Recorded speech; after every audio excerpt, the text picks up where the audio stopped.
Well, the ANC and its alliance partners, the South African Communist Party and the Trade Union Federation COSATU, as well as the National Civics Organization SANCO, will today hold a dialogue to commemorate the historic event of June 16, 1976.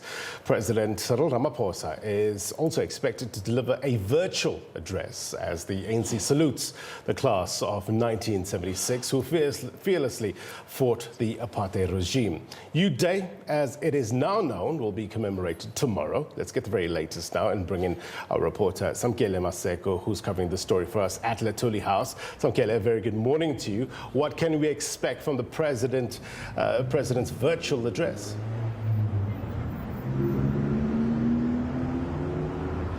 Well, Blaine, we can first and foremost expect a picket outside Luthuli House at about 1 o'clock this afternoon, when it will be led by the ANC officials and alliance partners, a picket against racism that is currently taking place. We're looking at the death of George Floyd in the United States and the Black Fridays that the ANC President Cyril Ramaphosa launched in solidarity with African Americans against the racism they are fighting in their country, and also racism at large that has also been displayed here in South Africa. You've seen some racial posts depicting the Minister of Cooperative Governance and Traditional Affairs, Dr.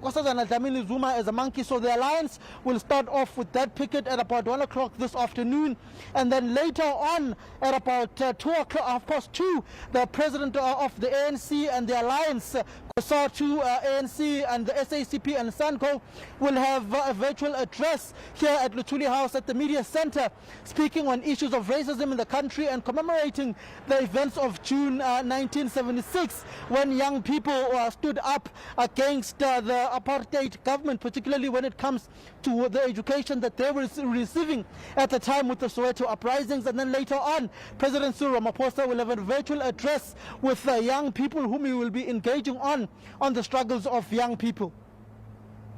The issues that no doubt will be coursing through this month as Youth Month is looking at the issue of unemployment. You know that unemployment in South Africa is a huge issue. Youth unemployment is particularly of concern. Substance abuse, so we know that racism is one part of it. But those other issues are likely to feature as well, Samkele?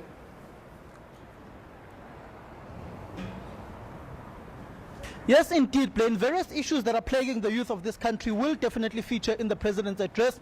You'll be looking at youth unemployment, which is at an all-time high in the country, and we'll be speaking on issues on how the youth can come out of this particular scourge, the role that government needs to play, the role of the private sector. But Blaine, all of this happens at a time when the country is battling with a pandemic called COVID-19, where various sectors will obviously be laying off their workers. So the government of the day and the governing party needs to find a way of navigating through these turbulent waters that the country and the world is currently going through. The president is expected to touch on those issues and issues of how young people can enter the age of innovation and be part of what they term the fourth industrial revolution, of turning new forms of work and be used to the new normal that we are seeing in South Africa, of sanitizing, of wearing a mask and working from home, and how this could help young people come up with new business ideas for them, not only to seek employment,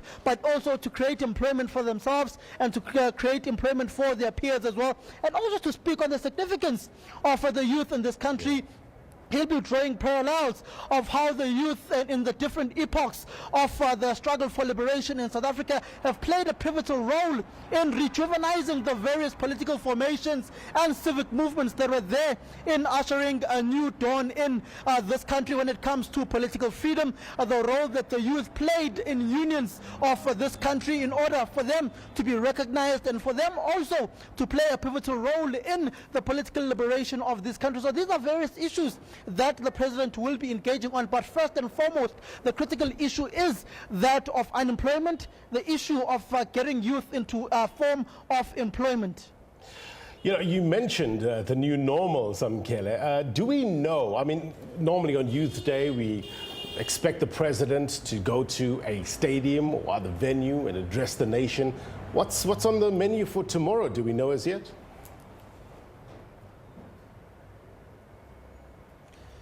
The menu for tomorrow, Plain, as you've said, the new normal, there will be no stadiumology that will be displayed. There will be no FNB Stadium or Alonda Stadium or Moses Mapida or Pitamukawa Stadium that will be filled up. If the president is to address the nation on the issues of Youth Day, he will probably be addressing it from his office, or there will be a recorded message. At this point in time, it's not yet clear what the events of government will be like for Youth Day. We do know that as the governing party's president to the ANC, he will be delivering the message on behalf of the African National Congress today in his address, virtual address, engagement with various young people this afternoon at about 3:30. We do know that there will be an engagement with the Alliance, SANCO, ANC, COSATU, and the South African Communist Party, and the picket against racism. But when it comes to the official message of government, it's not yet clear what they will be doing. We do know that the EFF in Bloemfontein will be having an event through its president, the EFF leader Julius Malema, will be addressing virtually the EFF's Youth Day commemoration from the comfort of his house, which will be beamed on all social media platforms of the EFF. The ANC is commemorating today through the various programs that they've designed throughout the course of this afternoon, from 1 o'clock, starting with that picket and the virtual address later on of the president. But when it comes to the Union Buildings program of President Cyril Ramaphosa or the Deputy President David Mabuza, it's not yet clear, but you may find that he will be addressing it from the comfort of his home, and that will be beamed throughout all social media and all 24-hour news channels in the country and all the SABC radio stations, should they be a presidential address to commemorate Youth Day, which is not yet clear, just to be specific there, Blaine. No stadiumology, so says Samkele. Thank you very much indeed, my friend. We will catch up with you a little later on. Samkele Maseko there.